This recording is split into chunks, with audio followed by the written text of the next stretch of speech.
So today's topic is about magnetic field due to a current element. Biot-Savart law. Before going into this topic, this is a conductor. If you have a conductor and the current flowing through that conductor is I, then the magnetic field lines will be like this. That is, if the current flows in this direction, the magnetic fields will be like this. Okay, that means what? Whenever there is a current, there is a magnetic field. That's the meaning. Now we have to find a relation between magnetic flux density produced because of the current. So for that, we consider a wire. So the wire need not be straight, okay? It can be curved, straight, anything. Now we consider a small current element, that is this portion. Okay, now through this wire, a current I is flowing. Now we want a magnetic flux density at this point because of this current element IDL. Okay, since we are considering only a very small length dl, the magnetic flux density produced at P will also be very small. That's why we are indicating by dB. And this point is at a distance of r from the current element. Okay. Now if you make a tangent at this point, it is shown in the dotted lines and it makes an angle theta. Now everything is clear. Now IDL is the current element, I is the current flowing through the wire, B is the point of consideration. We have to find the magnetic flux density at that point because of this IDL, and the distance between this current element and the point P is r. So we have shown in a vectored form. So it is a radial distance vector r vector, and the angle between this current element and the point P is theta. Now the magnetic flux density is directly proportional to current. Yes, because instead of 1 amps, if you increase by 2 amps, then the magnetic flux density, magnetic flux density will increase. If you decrease the current, the magnetic flux density at that point will decrease. So the magnetic flux density is directly proportional to current. Now you are considering a small current element dl. So what happens if the current element is 0?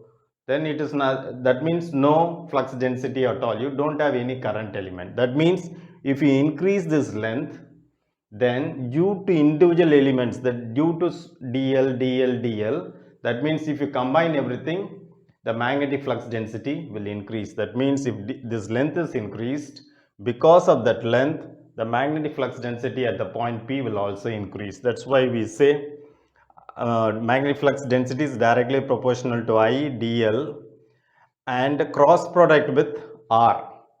See, this IDL is the current element and the distance between this point and this point is R. Okay. Now, inversely proportional to this R cube. R cube is the distance between this current element and this magnetic flux density. So, if you increase the distance, then naturally the magnetic flux density will increase. Okay.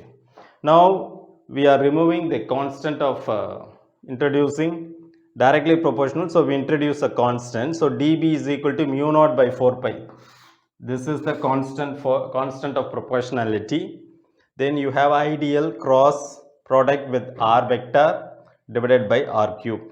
Now this can be written as in magnitude form. I want only the magnitude, then mu naught by 4 pi IDL sine theta divided by R square. How I got this R square? Because this R vector can be written as, see, mu naught by 4 pi IDL cross product with this R vector can be written as magnitude of R vector into R cap, unit normal vector, in that direction R, divided by R cube. Now this R, its magnitude, and this R cube gets cancelled. Therefore, you will get R square here. That means dl vector is cross product with unit normal vector, that is R vector, R cap. So now if you take magnitude mu naught by 4 pi I dl vector cross r cap vector unit vector, you are doing cross product. So magnitude of dl, magnitude of r cap sin theta is the angle between this idl and this r vector. So sin theta divided by r square. Okay, now the r cap, magnitude of r cap is 1 because it is unit vector. So mu naught by 4 pi I dl sin theta by r square. That's how you are getting the magnitude of the magnetic flux density at the point P, where this mu naught is 4 pi into 10 power minus 7 Tesla meter per ampere. Okay, now generally we have three types of materials. One is diamagnetic, another one is ferromagnetic, and you have paramagnetic materials. Suppose generally this we are considering mu naught is the permeability of free space. Okay, so whose value is to 4 pi into 10 power minus 7 Tesla meter per ampere. Okay, now generally we have the formula mu is equal to mu naught mu r. Mu is absolute permeability, mu naught is the permeability of free space given by this formula 4 pi into 10 power minus 7 Tesla meter per ampere, and mu r is relative permeability. So if we have three types of materials, magnetic materials, one is ferromagnetic materials where mu r is greater than or equal to 100, and you have diamagnetic, copper, aluminum, wood, glass, air. All these things will have a rough value of 4 pi into 10 power minus 7. That means in this derivation, if I say mu naught, it is all due to this diamagnetic materials only. That is, we are considering for free space. You have another material, paramagnetic. Permeability slightly greater than that of free space. So the value is slightly greater than that of mu naught, permeability of free space for the case of paramagnetic.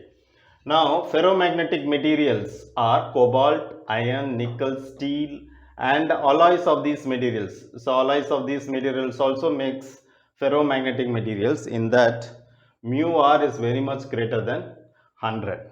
Since mu is equal to mu naught and mu r, we are considering for air, that is 1. That means mu is equal to mu naught. That's why we make use of mu naught here in this derivation. That means we are considering this point in the free space. Okay, that's why we are getting arrive at this formula. So in core, what we try to tell is, if a current is flowing, if you want a field at a particular point, then the field, then magnetic flux density at the point depends on the current flowing through the conductor first point, the distance is, it is inversely proportional, and the angle between them, and the current element IDL. Okay, if you know all these things, we can substitute and always find the magnetic flux density at this point. One more point, since it's a cross product, dl cross with r vector, so dl is here and r is here, so dl cross product with r, that means this is hitting on r, so it is going clockwise like this. That means it penetrates this board, that the resultant will be penetrating in this direction. So ideal cross r vector means this goes inside. Okay, so you must make use of this cross product, the resultant will be penetrating in this direction. So that's all about magnetic field due to a current element. We all know whenever a current flows through a conductor, there is a magnetic field, but we are interested in magnetic flux density, so we make use of Biot-Savart law. So this is basically a Biot-Savart law, which is magnetic flux density is directly proportional to I dl cross product with r vector and inversely proportional to r cube. So the proportionality constant is mu naught by 4 pi, and mu naught value is 4 pi into 10 power minus 7 Tesla meter per ampere. That's all about Biot-Savart law. Thank you for your attention. Thank you. Nandri.